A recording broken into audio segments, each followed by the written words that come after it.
Hi friends, this is Leela. Welcome to my channel Leela Web Dev. In this video, we will learn how to create a service in an Angular application using Angular CLI. Just as like we have created the component or the directive, in a similar way, we will be creating a service also. As you know, the service plays an important role in the Angular application. So let's try to see how to create a service.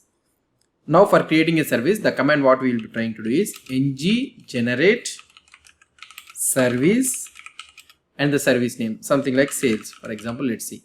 Okay, sales service or something, whatever the name you want, you can give it. Sales service, let's say. So ng generate service. Now let's try to see by running the dry run. Now if you see the dry run, it will show you the files what are going to be created for the service creation.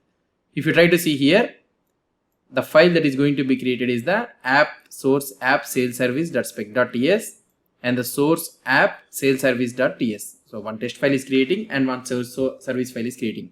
And you observe here, there is no update that updating in the app.module.ts.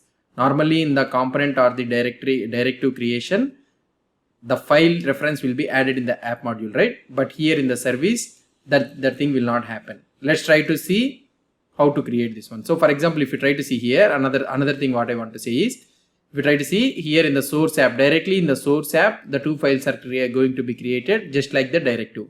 If you want to create in a separate file, means what we need to do, as you know, that -- flat false, right?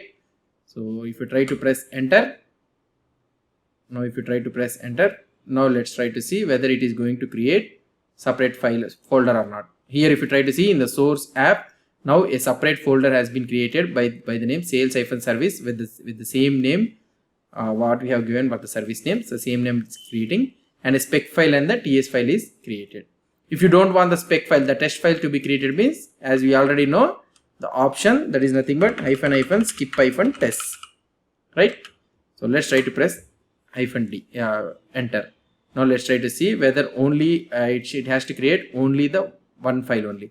So here if you try to see, only one file has been created, that is sales-service.ts file. Now let's try to run this one. So without skip test, just try to check without the dry run. Okay. So if I click on enter, let's try to see, so what are the files that are going to be created here. Now a separate file folder will be created with the sales service, and in that sales service the files will be created. Let's try to see here.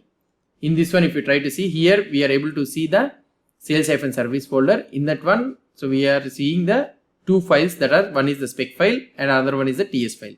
If you open this ts file, now if you try to see here, an option is provided, that is provided in root. That means this provided in root, if you provide this one, there is no need to add the service file in the app module directly. So if you don't provide this one, so what you need to do is, you need to go to the app module, and here in the providers, you need to mention the sales service.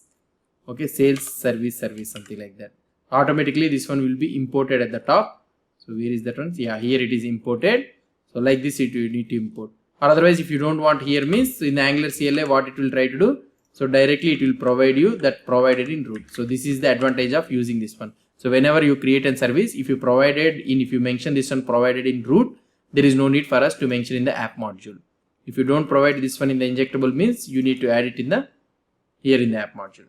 So prior to Angular 6, we will be providing in the app providers only. After Angular 6 onwards, so this one has been introduced, so that there is no need to introduce in the app module. So we can add it in the injectable. So this is how we will be creating the service in using the Angular CLI command. Let's try to see in the Angular documentation what are the options that are available for the service creation. If you try to see here, so this is as this one is a generate command. Let's go to this service, and in this service we will be able to see ng generate service name, and also we will be able to see ng-gs. So the shorthand notation is G and service is S. Okay. If you try to see, the name is the name of the service, and these are the three options that are available. These three options only available for a service. First option is the flat, what we have discussed. Default is the true. That means, so there will be no folder created for that one. If you want the folder to be created for a service, means you need to mention the flat as false. And the project means, if you are having multiple projects, means you can mention the name of the project, so that in that project the service will be created. And the skip-test, already you know that spec.ts file will not be created if you mention the skip-test. So these are the options that are available. Hope you understood about this service creation. So if you have any doubts or any suggestions, please post the comments below to this video. And if you like this video, please do support me by subscribing to my channel. Thank you.